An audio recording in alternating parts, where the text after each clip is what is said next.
Hello and welcome back to the GorillaBiker. Today what we're going to be talking about is, well, it's a ramble, isn't it? We're going to be talking about multiple things. Some of them to do with, oh, look, views. I don't think that was there the last time I was here. Anyway, oh, horses. Hello, horses. Anyway, we're going to be talking about hobbies and passions and why it's important to have them. And, you know, the fact I see, in my opinion, too many people putting other people off stuff these days, which, I mean, look, sometimes people need to be, sorry sheepies, I scared them. Sometimes people need to be put off stuff if they're like really bad at it and maybe don't realise it and just are never going to realise it, which is, look, I understand that, but all in all, oh no, I forgot to open my helmet again, as always. This is the don't open your helmet channel. I pull in to put on the cameras and this happens. Sorry. Oh, here. The first thing I want to talk about is hobbies, because people always, not always, I always say, when I say people always ask me, what I mean is more than one person has asked me on, you know, a different occasion, and it's not the same person asking over and over. So that is, I know I use that term a lot, and people are sometimes then say to me, it's like, oh hey, what do you mean always? Oh, more sheepies.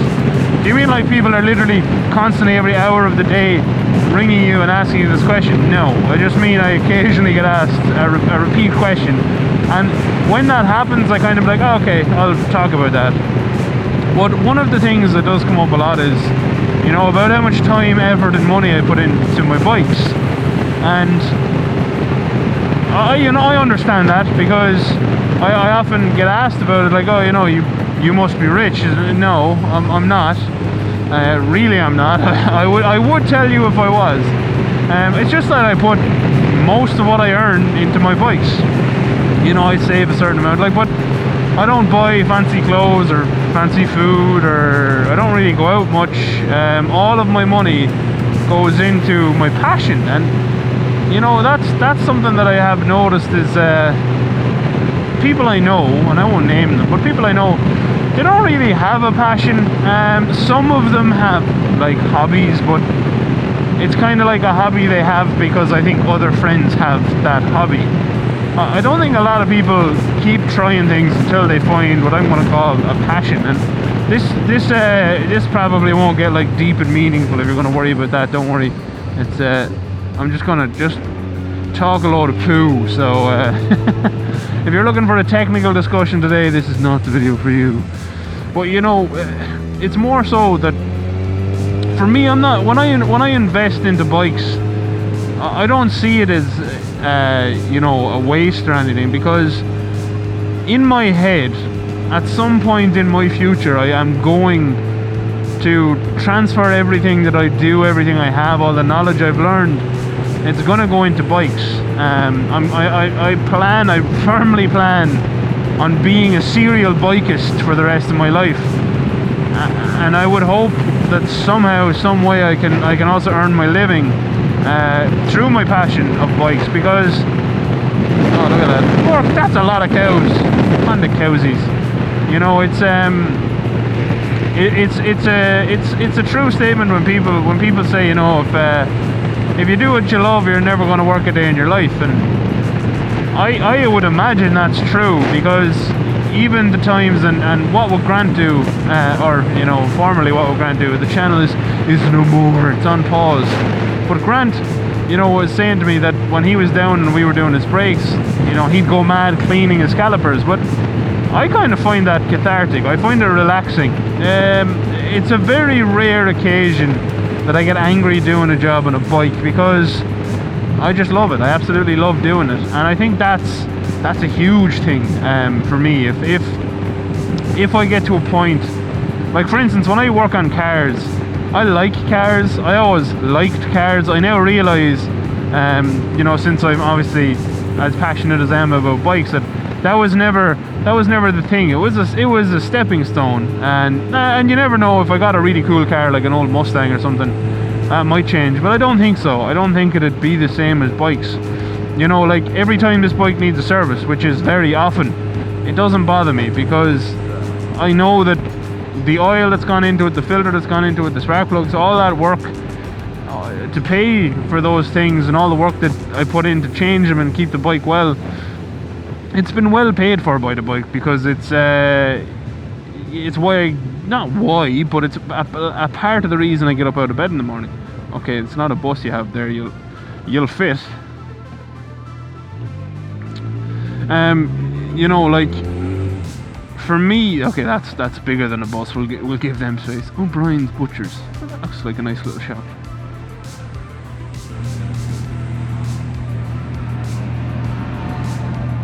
My lord.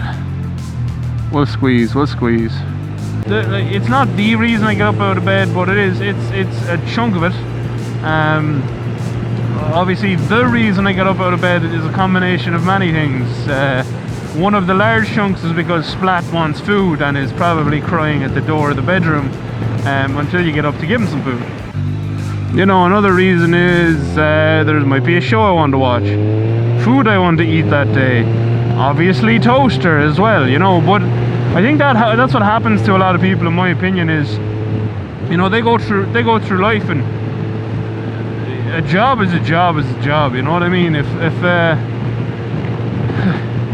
someone came along and told me you can't do engineering tomorrow, the type of engineering I do, say, they'd be like, okay, you can never work that job again because reason X. I'd be like, okay, that's fine. Obviously it would suck because it's my job.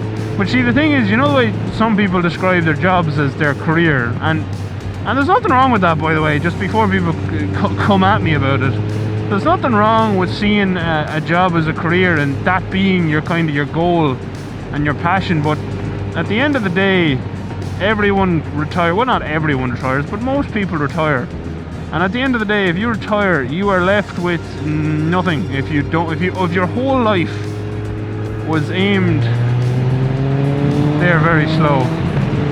If your whole life was built around your job and that was your only thing, at some point when you retire, or you know, when someone younger and smarter than you becomes your boss, it might depress you. And I think that's, anyway, the whole point of this was, it's why it's important to have a hobby. It's why it's important to try find your passion. And you know, you might spend your entire life trying to find what you're really, really passionate about.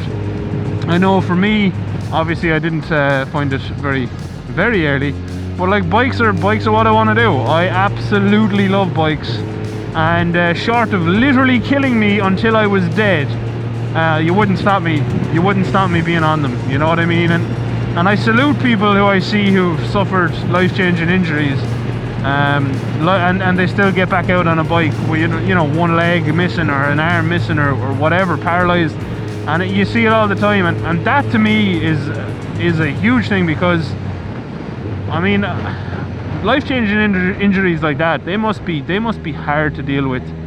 And to have something like that does get you up out of bed, you know, it's there. And not everyone has life-changing injuries, you can see. Some of them are up here, and that might be why a bike is around. And that's why everyone should have a hobby / passion. And I'm going to say passion, because you should have one, or you should try to find it, because at some point in, I think, most people's lives, they come across an old rough patch, whether it be an injury mentally or physically, or, you know, down on your luck and not much money going.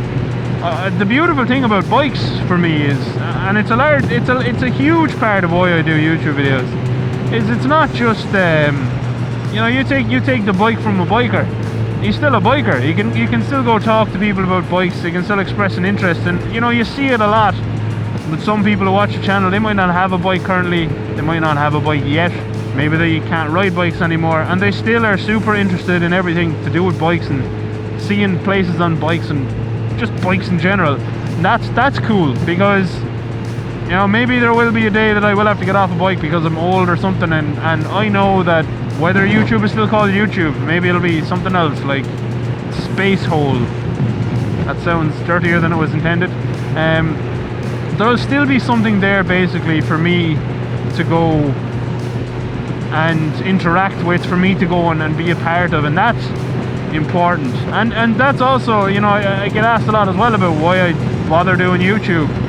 You know, people ask, oh, you must make so much money off YouTube, and I'm very open about it. I'm like, no, and I'll literally show you what I get per month from YouTube, and that's not why I do it. And a lot of people don't get that, which is fair enough, because if bikes aren't your passion and you don't like video editing and video making and talking into a camera and whatever else, it is a hard thing to understand. I 100% get that. So it's when it's kind of like, no, I love making them because I get to interact with other people who like bikes and then some more bikes and then whatever. And you know, making YouTube videos has also opened a lot of doors for me, and I'm not blind for that. I'm not blind to that. You know, getting all the bikes to test ride that I've test ridden and stuff like that, that would have never happened without that. Even the Scotland trip I went on with On Tools and Grainbow, Grumpy Bike Wizard and 2 Up 2 Down Insta, that would have never ever happened if it hadn't been for YouTube and meeting those people through YouTube. So you know, I have a lot to thank YouTube for, and the fact that I went and did that originally. So it's not about the money for me. I'm not rich in, this is going to sound really corny, I'm not rich in financial terms, but I am rich in bike terms. I just love bikes. It's why I, you know, took on Kazuaki's bike. That is a double thing to do his brakes for him. Number one, it's because I had never done a Kawasaki GTR 1000 from 1995 brakes or carbs before. Now I'll have done them. I have learned a new thing, which is something I wanted to learn. And not only that, I'm helping out a friend who also is a bike person, who also loves bikes, to be able to ride his bike more. And that's another thing that I love being able to do. It's a cool thing, if that makes sense. I hope that rambling has made sense. The other thing then is, you know, I see it not so often, but it's common to get a lot from older type of folks, say in age,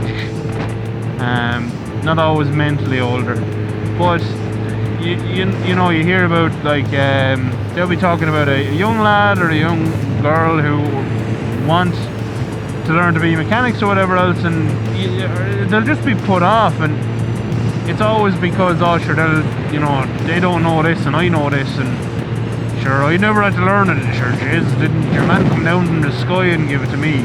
You know, it's nearly the sense that they've had this birthright of knowing things, which is absolute nonsense.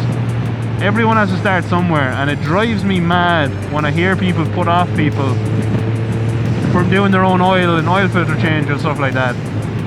Can you get it wrong? Absolutely. You can put in too much oil, you can put in too little oil, you can screw on the oil filter wrong, and you can mistread you know, your sump plug. You can do a lot of things wrong on one fairly simple job, but at the same time, if you never try it, it's very hard to learn it. And that's kind of where it goes for me. I mean, a lot of people told me the same things. This is kind of where it comes from. It's like, you know, a lot of people talk to me like I know what I'm doing. And, you know, they'll message me, but like, oh, this and this, and why'd you do it this way? And sure, you know, as in, like, I know what I did there, and I don't. Most of what I've learned in relation to bike maintenance and all that stuff, I've learned from the internet and through trial and error, just giving stuff a go. Yes, I have a qualification. I'm a mechanical engineer. You can hate me now for saying it like that, yeah. So a lot of the stuff I just did myself. I learned myself. I've always had an interest in mechanics and mechanicking and all that stuff, and I'm not a mechanic. I don't ever claim to be a mechanic, ever. If you have a complicated job and stuff, don't come to me, go to your local mechanic. Now, oil changes and stuff, I can do and I've done multiple times, and I'm happy to talk to people about them. You know, the same with spark plugs and all that. I'll tell you what I can, but there's always the caveat that I'm not a professional, which I'm not. Anyway, right, my point is, I would have never gotten to that stage had I listened to some of the people who told me, oh, just bring it to a mechanic, sure, you can't do that. There's literally nothing I've come across yet that I haven't been able to do. I have not done anything right first time. Well, maybe oil change I did. There's pretty much everything I've tried I have not done right first time. you know, I remember the first brake caliper I rebuilt. For sliding back in the pistons, I tried to push them back in like completely dry, and I just nearly broke my thumbs, and it was just a mess. I just made a mess of it and had to buy a second set of new seals. But that's how you learn. And then, you know, I looked it up, found stuff online about using red rubber grease to fit them, as is the correct way to do it by the people I found. I'm sure there's someone else with another technique that's going to tell me red rubber grease is the devil's work and I'm killing all the children in the world through my monstrosity. But that's not, you know, that's kind of my point though, is, you know, if you have a hobby and it's turned into a passion, or you're passionate about that hobby, and that hobby tends to be something that someone tries to put you off. They're like, no, you can't do that because, you know, you need to be a professional, or you need to have 10 years experience, or you need this or that or the other. Ignore them. As long as you're doing it in a safe way, give it a go. It's the only way you're going to learn. It's the only way you're going to get anywhere with it. Literally no one came out of the womb knowing how to do everything. I'm sure some people came out of the womb a little bit more intelligent than me. These roads are filthy. A little bit more intelligent than me and others, but yeah, no. You know what I mean? Like, everyone has had to learn something at some point, so ignore them. Also, don't be afraid to abandon something, you know, like, that's the other thing. If you come across something and you think, hey, I like doing this is a nice hobby, and you try it for 6 months and you're like, I actually don't like this, I realize now this is not for me, it's not what I thought it was, I don't want to do this, I'm not enjoying it anymore, like, just stop doing it, you know what I mean? Like, even if it's bikes, even if you buy a bike and after a year or whatever you're like, this is not for me, it's cold, it's wet, it's too much work, cars are so much easier, just sell your bike and move on. Because I think a lot of things, like, you know, if you do snowboarding or skiing or skydiving or base jumping or motorcycling or horseology, what's that one called, horse riding, if you do any of those things, they're all actually dangerous activities. And why I'm saying that is, if you're not committed to said activity, you know, if you're not like, this is something I want to do, and you're not 100% involved in it, you could get hurt. You could hurt yourself, and I don't want to see that happen to anyone. So if bikes aren't for you, or another dangerous activity isn't for you, do consider just giving it up. Yeah, you might lose some money, but is that not better than hurting yourself and possibly others? You know what I'm saying? Now, I say that with the caveat, you know, no one I know who has tried a bike has ever gotten off and been like, nah, not for me. I mean, actually ridden one, not as a pillion. There's some people who've gotten off my bike as pillions and are like, I kind of get it, I kind of get why you like it, but nah, not for me, bro. Those people are also insane, just saying. But yeah, anyway, that's it. So basically, the whole point of this video is, if you have a hobby, or if you don't have a hobby, try find one, try find your passion, and aim towards that for your whole life. Don't die inside. Don't become like an office worker that hates their job and just stay at it because it's the easy thing to do. At some point in the future, I will try do more on bikes, whether it's through the channel or through another orifice of biking. I'm so good at words, but we'll see what happens in the future. Hopefully the channel will just take off, and that'll be it. I can just do this forever because I love doing this. And look at the cows, but also the view. That's why I come up here. Okay, 1, 2, sway my hips. Yes, look at that, beautiful. I love that view. I will never ever tire of it. Stunning. What's hilarious is, when I said I love that view, I'll never ever tire of it, this camera here, that was staring at my crotch. So, and yeah, so basically just like, try find your passion, go whole hog at it, don't let people put you off it. Some people are just negative Nellies. Learn the things you want to learn, attempt to learn the things you want to learn. Some things don't come too quickly, you know, you have to put a lot of time and energy into learning some things, but if it's what you're passionate about, then do it. And this has gone on way too long. me waxing lyrical. Anyway, if you watch, thank you very much for watching. I hope you have enjoyed this video. If you have, please do leave a like and leave a comment. Let me know, because all that stuff helps with YouTube as well, showing more people the videos. And yeah, as always, a very special thank you to all of my patrons. They are people who appreciate how passionate I am about bikes, which is always nice. It's always good, and I do honestly appreciate your support immensely. And I'm nearly home now, so with that, I shall bid you all adios. So, adios. So, outro crew, I want to show you something in a second. Oh, wait. Just get that. Hey, Splat! Oh my golly!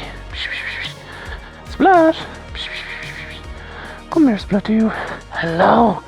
Hello! Look who we have! We have Splat. Say hello, Splat, to the internet. That's gonna have to do, outro crew. I finally have waterproof gloves, and you get to see Mr. Splat. Mr. Splat. Hello, Splat. Go on, get down the bike there. Ew! Anyway, bye.